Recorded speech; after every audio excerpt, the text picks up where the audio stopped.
मुखात सुखाची साखर ठेवून जोडली जन्माची नाती।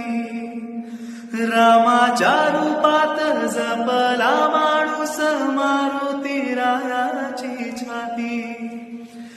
वाघाची लीलानी कपाळी टिळा तू उजेड अंधारासाठी।